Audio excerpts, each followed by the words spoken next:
Hello, and welcome to our week on religion.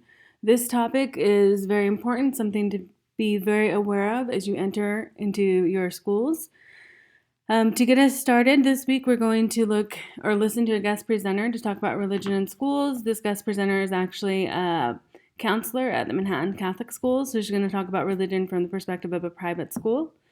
Then we're going to take a religion quiz to kind of get a sense of your familiarity with different religions. Then we'll look at some issues related specifically to religion and the law. Finally, we'll do some case studies in practice.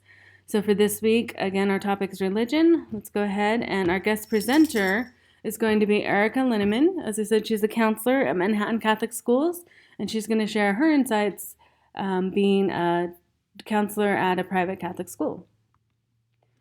So here we go. Let's listen to Ms. Linneman. There she is. Okay, sorry, I look a little scary. Hi, how are you? Good, how are you? Good. There's Ms. Linneman. We're just getting signed in and ready. The Perfect. 2:30. Yes. How is your day going? Not too bad. It's the end of it, so that's good. I know. We're just counting down. Just one more day. Yes. Yes, and it's almost break, so. I know. Guess we're just doing some nice. chit-chatting here, Okay. getting ready for the class to start. Go ahead and kind of note who's at your table if someone's missing, so you know where they should be sitting. So I could put Erica here full screen. If you come in late, we'll just have you sit at the regular table and move you later. So let me see. Okay, so Eric, I told them who you were and gave them a little bit of information about you, that you work at the Catholic school, but if you want to take it away and tell them a little bit, that would be great. Perfect. Okay. Where's Go that? ahead. Okay. So, like Mrs. Perez says, my name is Miss Linneman. I'm a counselor. I am actually not a Catholic. I didn't grow up Catholic. I grew up Christian, but not Catholic. And I never attended private schools growing up. I just attended public schools. So I guess coming into this, this was all new to me, having a religion in schools. And so I've been at Manhattan Catholic Schools for 3 years. First I was part-time for a while, and now I'm full-time. I'm going to do a little bit of teaching in addition to being a counselor, which is my main role. But all this whole religion stuff has been new to me too, and having it be part of school. So I've been learning as I have gone as well. And so I kind of made some notes to make sure I got everything. Because I was going to talk a little bit about how our school as a whole incorporates religion, and then how I do it in my role. Because a lot of the stuff that they do with religion I don't do personally, because I'm a counselor. But as a school, students attend Mass twice a week, and then on special holidays as well. So, for example, we're going on Ash Wednesday tomorrow, when we wouldn't normally go on Wednesdays. But they go either on Tuesday or Thursday, and then everybody goes on Friday. They have daily religion classes. The junior high has it first period every day, so it's about 40 minutes. Elementary, I think it's closer to 30 minutes a day probably. And that religion class covers different things. It covers the Catholic faith and their beliefs and their traditions. Like when second grade is getting close to their first communion, they talk a lot about what that means and that kind of stuff. Where the junior high students are learning a little bit more about the Bible and saints and important people in the Catholic religion. And they learn a little bit about other religions too as part of that, which I think is important, and that's good that they can learn about what other faiths believe as well. But all of the students get religion, even if they're not. We do have a population of non-Catholic students that go to our school, so they get that as well. We have prayer every morning first thing. We just do a quick prayer and then the Pledge of Allegiance. They pray before lunch. They pray at the end of the day. And students learn those prayers even as young as the kindergarten and first graders have those memorized and know the lunchtime prayer and the end of the day prayer. And then I would say too, I was just thinking within interactions with students, religion comes up. Our principal does a really good job of incorporating it into disciplinary when he's disciplining students, especially when we talk about bullying issues. He'll talk about how, we're all children of God, and that this isn't how we should treat each other, even if we're different or there are differences among us. He does a really good job of incorporating that. I don't always feel comfortable incorporating that kind of stuff, but he does a really good job of bringing the religion into why we should treat each other with respect, why we should do this, or why we should be respectful to ourselves, etc. He does a really good job with that. And so just in our daily interactions and when we're disciplining things like that, religion comes up. As far as how I personally incorporate religion, I teach character education to all of the K through 5 classes twice a month. It's every other week for about 30 minutes. And the lessons are based on the fruits of the Holy Spirit, which if you don't know those, I didn't know them until I started here. They're kindness, love, joy, peace, faithfulness, gentleness, goodness, all of those.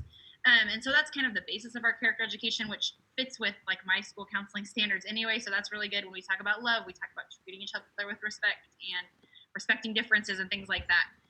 When we talk about self-control as another fruit of the Holy Spirit, and that's obviously an easy one that I would teach anyway. So that's how I incorporate that into all the character ed, and the kids all know the fruits of the Holy Spirit and what they mean. I talk about religion a lot as kind of a coping skill. When we talk about coping skills, prayer is one that's for a lot of people a really important or a big coping skill. So we talk about it in that sense. And it comes up a lot when we talk about character education as a coping skill. Again, another reason why we should treat each other with respect, treat each other with love, is because we're all children of God and things like that. As far as when I have individual interactions with students, I usually let them bring it up first if they want to talk about religion, or if they want to talk about that as a coping skill. That's something that they will bring up first, because again, all of our students aren't Catholic, and even the ones that are Catholic, some of them aren't as religious as others. So I kind of let them bring it up first in interactions, but it is something that can be helpful if that's something that's useful to them or to that student, if it's something they want to talk about. I was trying to think of like benefits, drawbacks to incorporating religion, and I feel like there are a lot of really good benefits. Again, comparing it to like my public school upbringing, religion is a really good foundation for good character. And if you think of religion in general, they preach kindness and loving all of God's children and doing the right thing, and all like the 10 Commandments and all those kinds of things. And so it is a good foundation for character, which is what I'm there to teach and what I'm there to kind of help with and build in students. So again, my school counseling standards align really closely with the same things that Catholic teachings and the things they're learning in religion. They're aligned very closely. Something I was thinking of, I really think religion brings kind of more of a community aspect to our school. We're a smaller school, but we're in a big community of Manhattan.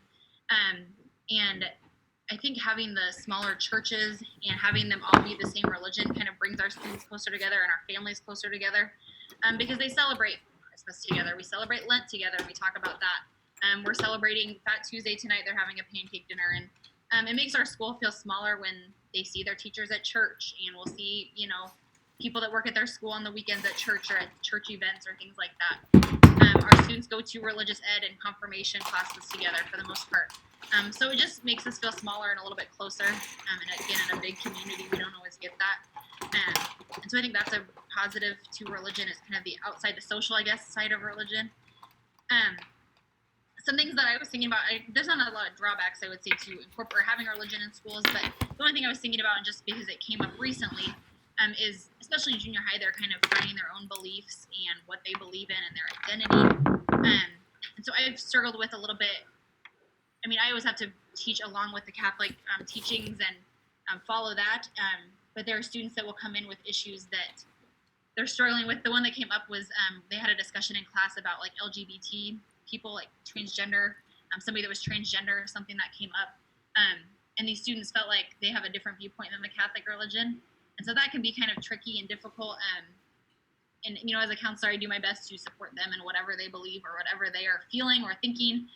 And it was more about listening to them and listening to them kind of vent or whatever.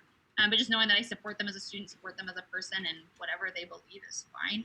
But that can be something that's kind of a fine line. And again, because I didn't grow up Catholic and I'm still not Catholic, I haven't converted or anything, that can be kind of a tricky, supporting them, even if the Catholic Church doesn't always support that. And they are, open to that population, but haven't always been open to that group of people. And, that's been kind of part of their history. And students, I guess, as they're getting older, kind of know that and realize that and know that my beliefs don't necessarily align with this religion. And that's fine. I hope that I can be that safe place for them to come and talk to about it, even though we're teaching and preaching different things in religion and at church and things like that. That was really fast. Is there anything else I missed? Well, can you talk a little bit about the students that aren't Catholic in the school and like how some of their issues are addressed? Like they still go to church and stuff like that, but. Yes. So honestly, I thought I would always be able to like tell like, I can figure out like which ones aren't Catholic or what students, and I really don't notice or think about it very much. The only time I notice is when they go up to communion and they get a blessing instead of taking communion when they're older. But it's really not something that comes up super often. because again, they still are required to, have religion classes and things like that. And the religion is not just about the Catholic. Part of their religion class is doing community service. So again, that's good for every student, whether or not they're Catholic or religious or not. And so I think the teachers, especially in junior high, again, when they're trying to figure things out on their own and trying to have their own identity, they do a good job of letting people speak up and be open and talk about, my family does this or my family believes this. And they do a good job of handling that. I've noticed that among the teachers here, and even in elementary as well. They are, how do you guys do it as a Lutheran or as a Methodist or as a whatever? They do a good job of that. And that's something that I noticed, I guess, when I started working here. That was something I was nervous about was, is this going to be really like segregated? Is this going to be really, are they going to be able to notice that I'm not Catholic? Or are they going to think worse of me or whatever? And I've never felt that way. And I think our students don't feel that way. They don't have issues with that. There are students that, again, that I'm close with that have never, you don't even know. And they're not concerned about it or worry about it. They don't feel like they're less than because they're still included in everything. It's just that they, have a different thing of a different church on Sundays or whatever. So our school does a good job of welcoming all people, welcoming all students, regardless of their religion or what their religion is and if they're even religious at all with their family. And I mean, for me in my office, it's a safe space no matter what, so they can say whatever they want to me and it's not, it's confidential. And so hopefully they know that is a place that they can come to if they're struggling with something or questioning something. Yeah, I know that when I told Ruth you were going to talk to the class today, I said, I didn't know she wasn't Catholic. And she's like, oh yeah, Miss, she goes, it's no big deal, Yeah. Thinking of the fact that you weren't Catholic. So it's like, okay. Yeah, because probably a lot of her friends, aren't, either doesn't know or it's just something that doesn't even think about. Yeah. So can you you talked about the fact that you grew up in a public school versus the private school setting. Can you talk about kind of the contrast there of religion, because this is a Catholic school versus what you did in the public school? Yeah. So public school, I don't really do anything with religion, and I grew up in a small town, a small rural town, so all of us were pretty religious anyway. We all grew up in families that went to church. It was just that we went to different churches, but just that we didn't. There was no teaching about it. When we talked about certain issues, it was strictly from a I don't want to say scientific standpoint, but strictly like a black and white thing.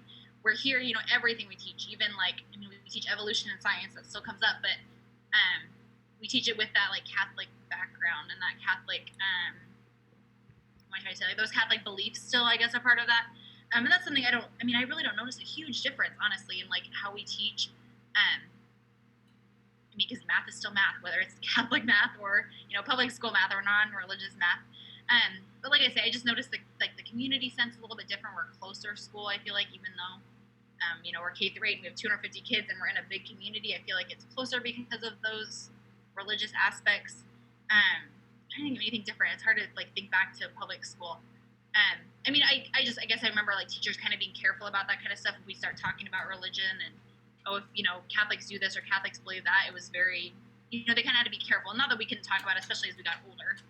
We could share our beliefs and know that we have different beliefs, and that's okay. But I just remember, teachers kind of having to be. I don't remember any of my teachers talking about what church they went to or their religion or if they were religious or not. I couldn't tell you any of my teachers what church they went to unless they went to my own. And that's something that, again, here is very different, just because they know. We're pretty open about our beliefs, I guess. Even if myself, I'm not Catholic, and I'll say that. And some teachers are very Catholic and very passionate about their religion, and so they will talk about that with kids, and I think that's good. It's a good role model for them to have. I guess nothing huge differences, but we pray before sporting events and things like that. We never prayed before lunch or anything like that at public school, so just little things like that you don't think about as much, but are part of a Catholic day, I guess. Yeah, excellent. Do you have questions? The students, do you think of questions?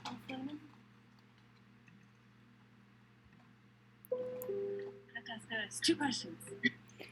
Okay, we're going to stop there. We did get some questions asked by students, but I kind of want to move on and talk a little bit more about religion. So I'm going to have you do a little activity for me. I want you to individually go to the website below and complete the quiz. So the website is www.flashbynight.com/religion quiz and then another slash. So take a moment to complete the quiz, and then after completing the quiz, you're not going to discuss with your group, but I want you to kind of think about what insights you gained by completing the quiz. Did your quiz results surprise you? Why not? And how might you use the information you learned from completing the quiz to inform your future professional practice when it comes to religion? So you're going to discuss these in a group, but go ahead and think about those after completing the quiz. So I'll give you a moment. I encourage you to pause the video here, take the quiz, and then think about the questions that have been posed.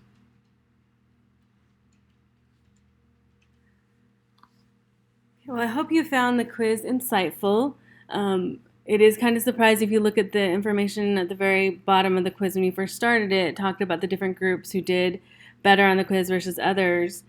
For example, atheist or agnostic did a lot better on the quiz. They knew more about other religions than someone like people who are Christian or Catholic knew probably less. So it's kind of interesting to think about that and some of the implications of that for you as a future teacher.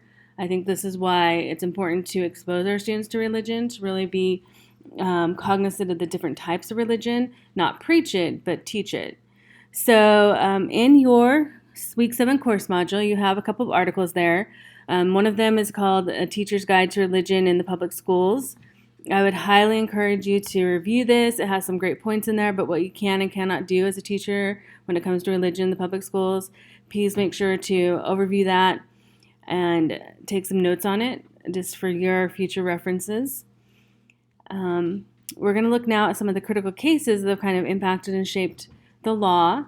So I'm going to escape out of this real quick, and we're going to come over here to our cases. As you watch, please make sure to take some notes on a spare piece of paper just about the law and some of the things you're learning.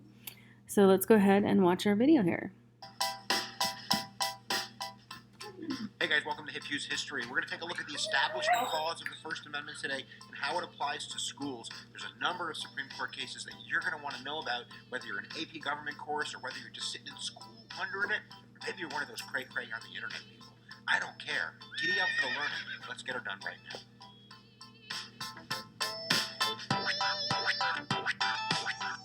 Congress shall make no law respecting the establishment of religion or prohibiting the free exercise thereof. Those are the words, kiddies, and the Supreme Court has been dealing with those words really since the 1940s as it applies to what schools can do and what students have in terms of free expression rights in their schools dealing with religious issues. So we're going to take a look at those court cases, but you would notice that I didn't say anything about church and state because it's not in the amendment. And before we move on, because the Supreme Court's going to point to Jefferson's words, it's Thomas Jefferson in a letter to the Danbury Baptist Association in 1802, where he writes about really religion being a relationship between man and God, and that government really has no business in it.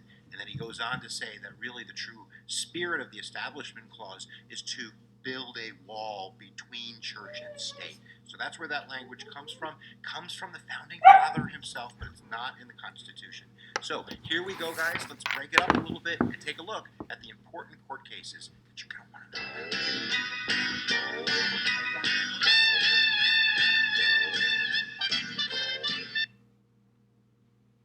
Let's suppose that you're writing a really important email to a colleague, or a post on Facebook that all your friends will see, or a paper for your English class that you just have to get an A on, or a resume for your dream Okay, job. sorry about that. Let's go ahead and So as we dive keep into going these with the cases, religion it's video important here. to realize that these are all court cases that are utilizing not just the First Amendment, and again, we're breaking this up into the Establishment Clause, respecting the establishment of religion, and the Free Exercise Clause, and the free exercise thereof. So there's kind of two different variables that are going into the pot here. But the other important variable is going to be the 14th Amendment. No state shall deny its citizens life, liberty, or due process. That's the kind of the hook that brings in the states into this fold. Because without the 14th Amendment, it would purely be a federal viewpoint. We'd only be looking at actions taken by the United States federal government. But because of the 14th Amendment, the court's going to be selectively incorporating kind of these issues with the 14th Amendment under the umbrella of the Establishment Clause and the Free Exercise Clause. That's a lot of words there, kiddies. So let's take a look at some court cases. The first court case is actually not purely religion, but in 1943 we have West Virginia Board of Education versus Barnett, and this really is the free exercise portion of that language when it's talking about whether students have the right not to be coerced into saying a Pledge of Allegiance, putting their hand over their heart, or saluting. So while not religious in nature purely, it was brought forth by Jehovah's Witnesses who are using this free exercise clause argument to say, you can't make us do this. It's violating my free exercise of my religion. And the court agrees, and that's why it's a voluntary kind of thing. So if your school is telling you, you have to say it, I don't want to get you in trouble, Johnny, but you wouldn't get in trouble at the end of the day because the Constitution is on your side. Now, the first selective incorporation case when it comes to the Establishment Clause, and you want to write this one down, this is a big one, is going to be Everson Board of Education versus Ewing Township, 1947. And this is a court case that deals with New Jersey that is using the money, tax money that's coming in, to basically use for transportation to private schools. And the taxpayers are saying, well, whoa, wait a minute. You're taking my money. This is government money, and you're spending it on this kind of religious endeavor. That's Establishment Clause. And while the court doesn't agree, the court's going to uphold this law. They're going to say that, the purpose of the law has nothing to do with religion. It's just kind of a consequence of the law. They are in agreement that there is a wall between church and state. It's just that the wall doesn't cover this one activity. But that's going to change quite quickly. It's going to change in 1948, where we have McCollum versus Board of Education. And McCollum is the first instance where the court's going to say, yeah, you kind of hit the wall there, baby. And what we have is basically Illinois, which is allowing in their public schools for religious people to come in during the day and basically to provide religious instruction. So while the state's not providing it, they're inviting them in, they're giving them the class space, and the students are receiving this instruction. And the court says that violates the Establishment Clause. There's just too much endorsement of religion when you go to a specific religious group and you invite them into this public sphere. So they're going to knock that down. And then in 1952 in New York City, there's a Zorak versus Clausen, where New York kind of got around that by saying, well, we'll just have kind of a release day. So if you have a special religious holiday, we'll give you an exemption. They can take attendance as you leave the building and go to your church or synagogue or whatever it might be. And in that court case, using this kind of, test of whether or not the government's endorsing religion Establishment Clause, the court says, no, that's okay. So all of these court cases are kind of trying to find that height of where that wall between church and state is. And you can see that it's kind of going up and down as we go through these different court cases. But here's the big one, and this is the one that upsets a lot of people. It's probably the most famous court case. That means it's going to be on the test, children. And that's Engel versus Vitale, 1962. Write it down. If you're cheating, write it on your hand. Do whatever kids do. But this is the This big won't be on guy. the test. And it's actually New York, and there's 10 'Cause families there is no that have test. come together that are protesting what is basically a state-sponsored prayer in New York, where New York would write a supposedly non-denominational prayer that would say something to the effect of, our Heavenly Father, bless us, or something that is kind of not very religious specific, but it's specific enough that the court's going to knock it down. The court's going to say that, this is coercion, that you're basically saying that we're going to tell you when to pray and what to say, and you have to do it. Or at least you're being made that you have to feel you have to do it. If you're 5 years old, you're not going to be like, I ain't saying the prayer, man. Where's my lawyer? So the court says that's going to kind of violate that wall. It's just too much. The school having devotional religious exercises, that's not the place. That's the place for the private sphere, not the public sphere. Now, the last case in the 1960s, before we hit a big one, we're going to get to that in a second, is going to be Epperson versus Arkansas. And what Arkansas basically did is they passed a law which forbade the teaching of evolution. I ain't going to teach you evolution anymore. Ugh. And there's basically people going, that's, a religious decision. You're not making your curriculum guidelines based on science and education. You're basically saying this is my religious point of view, and we have enough people in the state democratically who believe in it, so we want you to teach that way. The court says that's an endorsement of a religious belief. That's not secular. That's not non-denominational. You have a purpose here, and we ain't going to let you do it. So they get to teach about the monkeys. So there you go, guys. Those are the court cases that are before the Lemon Test. And right about now, you're like, Mr. Hughes, what's the Lemon Test? Come here and learn a lesson from the lovely lemon tree. My son, it's most... So if you're cheating, it's Lemon versus Kurtzman, 1971. And this is the court case that's going to create the famous Lemon Test that has nothing to do with used automobiles, but it is used to test whether or not a state action is violating that wall between church and state. So basically, we have Rhode Island and Pennsylvania that have crafted a school system where Rhode Island is paying private school teachers, religious instructors directly out of their state funds, and Pennsylvania is reimbursing private schools for teacher salaries, transportation costs, textbooks, things like that. And basically, we're testing whether or not this violates, the Establishment Clause. Have Pennsylvania and Rhode Island gone too far? The court basically says, yes, you have gone too far. But before I tell you why you went too far, let's set up some guidelines so we have something to use in the future, so we don't have to keep having a million court cases. So they say, this is what we're going to do in the future. If we have some kind of school rule or state law, we're going to say, number one, is the purpose of this legislative act secular? If they're trying to pass a law that's trying to say, Christianity is the best or Buddhism is the baby, that makes no sense. That's not secular. So number one, is it secular? And they say Pennsylvania and Rhode Island, it was a secular law. It wasn't trying to, really do anything for these religious institutions other than reimburse them with state money. And then number two, it says, is this legislative act either inhibiting or advancing religion? And they say, we're not going to get into this, but in the future, we're going to look at that. If we can tell that you're trying to advance Judaism or you're trying to say, Buddhists beware, you're not going to be able to do that. But this is the one that Pennsylvania and Rhode Island violated that we're going to put in the Lemon Test. It's excessive entanglement. We don't want the state.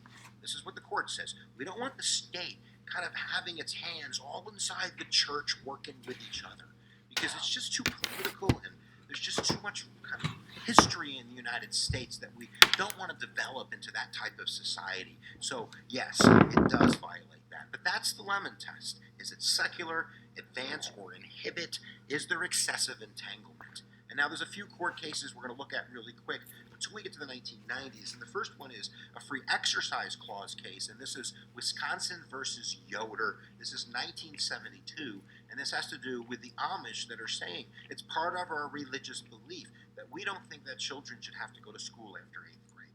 We want to put them to work. We want to keep them home. And the state says, whoa, we have a very legitimate state purpose here. We need an educated citizenry. You got to go to school. And the court says, no. This is where it really gets kind of, controversial, but at the end of the day, this is the most important thing to these people is their religion, and it's a religious belief. It's their free exercise, and we're not going to take away their free exercise of their religion. So if you're Amish, it's 8th grade, you don't got to go anymore. Stone versus Graham, Kentucky, 1980, and what they did in Kentucky is they passed a law putting up the 10 Commandments in all the schools. And there's a number of students, a number of families who are offended by this and go to the court and say, you can't do that. And the district is saying, look, it's just an historical document. We're just putting this up as part of our history, the 10 Commandments and kind of where our civilization came from. And what the court says is, that's not going to fly. You're trying to advance Christianity. You're not putting up, all the other religious documents. You chose that one because you believe that one's the best and you want all the kids to know about it. It's not a curricular thing. It's a religious thing. The 10 Commandments are not supposed to be posted in public schools. We have Wallace versus Jeffries in 1985. Basically, Alabama is kind of trying to get around Engel. They want school prayer real bad. So the court was allowing moments of meditation. If someone passed away, moments of silence, that kind of thing was okay. What Alabama did was they passed a legislative act that said we're going to add meditation, moment of silence, or prayer. They want prayer. They want it in there, and the court says, we know what you're trying to do. You're trying to get prayer in there, and prayer is just too religious. It's too controversial. It goes, over that wall. We don't want it to, so we're going to knock that down, and Alabama's law was struck down. And then in 1987, we have a court case, which is Edwards versus Gallard, and this is Louisiana, trying to get around Epperson. If you remember Epperson, I was like, you can't teach evolution. Well, the court said, yeah, you're going to teach evolution. So what Louisiana did is said, well, okay, then if you're going to teach evolution, you're going to teach creationism. They passed the Creationism Act, which said you had to teach creationism as a viable option if you were going to teach evolution, which we disagree with. And the court said, again, this is not a secular law. This is a religious law. And you're trying to advance a certain religious concept. You're not allowed to do that in Louisiana. So it's a no-go. Now, we're going to get into the 1990s, and then we're going to be done.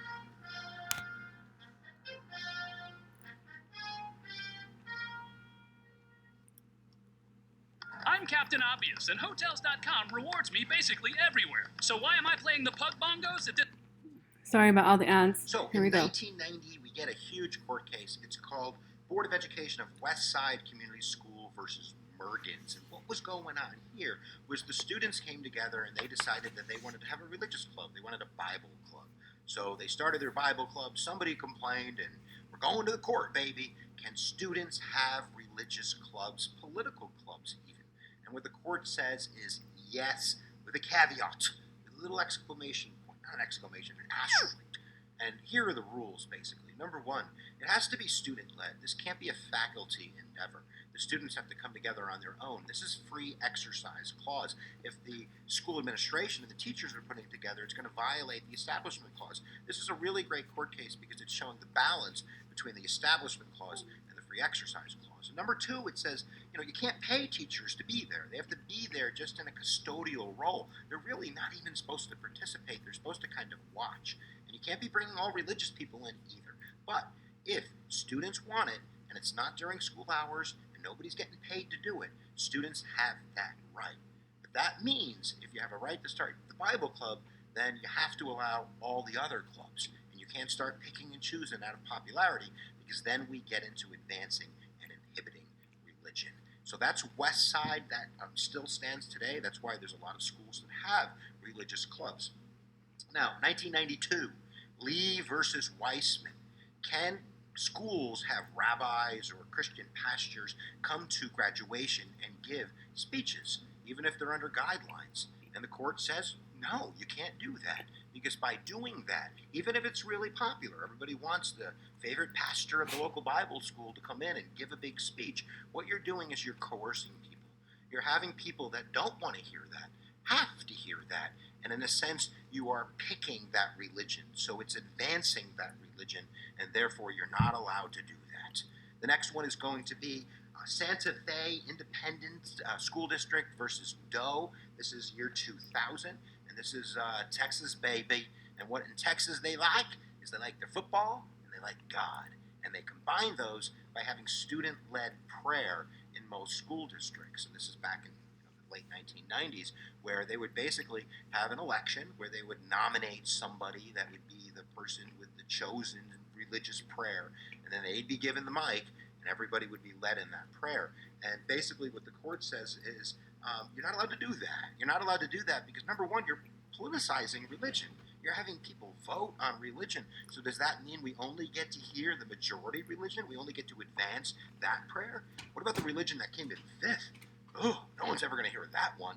And since the school owns the audio system and they're handing the mic, they're in a sense endorsing, it's not secular, they're advancing a certain religious idea. And to protect the coercion effect from that minority, we're going to knock that down. You're not allowed to do that. The last court case is in 2002. We have Zellman versus Simmons-Harris, and this has to do with Cleveland. Cleveland came up with a plan to help their students, and in that plan, they could either receive free extra help after school, they would be able to apply to go to a magnet school, or they'd be given money, a voucher. And those vouchers, of course, are paid with taxpayer dollars, and 97% of those vouchers will be used for kids to go to parochial schools, religious schools. So the taxpayers near Cleveland are saying, we don't want to pay for someone to go to Bible camp. That's you using my money. You're endorsing religion. This is establishment of religion. And the court says, would you just stop it? That's not true. This is just free choice. If they choose to go and use that voucher at that place, they can go there. If you want to start the school of hillbilly temple sciences and get people to go to your school with the voucher, then good for you. But we're not advancing it. We're not inhibiting anybody from doing that, and we're certainly not endorsing anything. So that's where that stands. We can have vouchers going to private schools, and now we're going to wrap it up.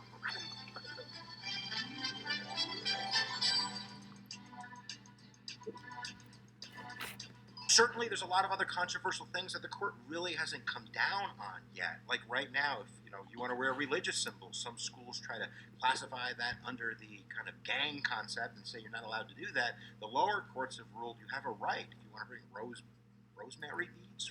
beads, or you want to wear a big pent or whatever. If it doesn't disturb instruction and they're not picking and choosing, you shouldn't be allowed to do that. When it comes to religious holidays, the court's been pretty clear on that from the lower court standpoint, that you're not allowed to pick the Christmas tree over the, I don't know, the Kwanzaa tree. Is there a Kwanzaa tree? But right now, schools aren't really able to do that because it's an endorsement, it's an advancement. Go back to the lemon test. Now, I'm done. So what do you think? Now's the time for you to go down and type your opinions down below, because we love comments. Keep it civil, keep it nice, because that's the American way to do things. I'm Johnny Cash. So guys, giddy up for the learning. If you haven't subscribed to Hip Hughes History, you can do that by clicking the big red button there. There's like a million videos. There's like a whole bunch. Or go to www.hiphughes.com where they're all organized, which I'm not very good at. So there you go, guys. We'll see you next time that you press my buttons. And always remember, I say it every time, where attention goes, energy flows. All right, I hope you enjoyed that video and found it educational. I think it's pretty insightful and gives us some new views on the specific laws that have impacted religion in schools. So let's go ahead and look at a couple of case studies. Now that you have this information, you've hopefully read your articles, you've looked at the video, let's look at some real life examples and practice. As you reach one, go ahead and, it's not your mini novella, but go ahead and take notes on what you should or shouldn't do. So we have some case studies here. The first one says parents of 6th grader objects to reading assignment on religious grounds. So Joe Smith, also a student in Mr. Clark's class, showed the reader referenced in the prior scenario to his mother, who became very upset with the passage on Leonardo da Vinci, since she viewed it as contrary to her religious beliefs. Joe's mother asked Mr. Clark to excuse Joe from using the reader. Mr. Clark, unsure of how to respond to Miss Smith's request, went to the principal to seek guidance. So if you were Mr. Clark or Joe's mother came to you, what would you do in this situation? Well, hopefully you should understand that the school doesn't need to excuse Joe from using the standard reader. However, the school must ensure that the standard reader neither promotes nor opposes religion, and that Joe is merely required to read and discuss the material and is not required to perform or refrain from performing any act forbidden or mandated by his religion. Okay, so let's see another case study here. A Jewish student asked to explain Hanukkah in class. So Mr. Parker, who is not Jewish, is afraid that he will mischaracterize Hanukkah when he is explaining about holidays. In class, he calls on a Jewish student to see if she would be willing to explain to the class the meaning of Hanukkah. She tries to do so. Later that day, the student tells her mother about the incident, who objects to Mr. Parker. Mr. Parker proposes that the mother come to class and explain Hanukkah. She agrees and comes to school and performs a holiday foods cooking demonstration. So do you think this is the right task? This is the right thing that Mr. Parker did? What would you have done in this situation? Well, should he have asked the student to explain Hanukkah, or should he have asked the mother? Well, by asking the student, Mr. Parker singling her out from her peers and made Hanukkah seem too exotic for him to explain. It's also unlikely that many students would have the requisite knowledge to give an accurate answer. But by asking the mother, Mr. Parker rightly shifted the burden off the student to an adult. However, he must make sure that the presentation given by the mother is neutral, objective, and fits within the broader lesson plan concerning the holidays. Better still, Mr. Parker could avail himself to one of the many books about Hanukkah and prepare himself to teach the lesson. So these are some of the options, things that maybe Mr. Parker should have considered or done. One main point, I think, from this case study is that you really don't want to single out students and ask them to explain a religion in class, because that's really not appropriate. So one more final case study. A sixth grader asked teacher about religious beliefs of historical groups. So Mr. Clark's 6th grade class used a standard reader which had stories on a wide variety of topics. One passage in the reader involved the first settlers in the New World, and another described Leonardo da Vinci as a human with a creative mind that came closest to the divine touch. Talia Burke, a student in Mr. Clark's class, was interested in the passage about the first settlers and asked how the religious beliefs and practices of the settlers compared with those of the Native American Indians. So again, if you were asked this question by the 6th grader, what would you have done?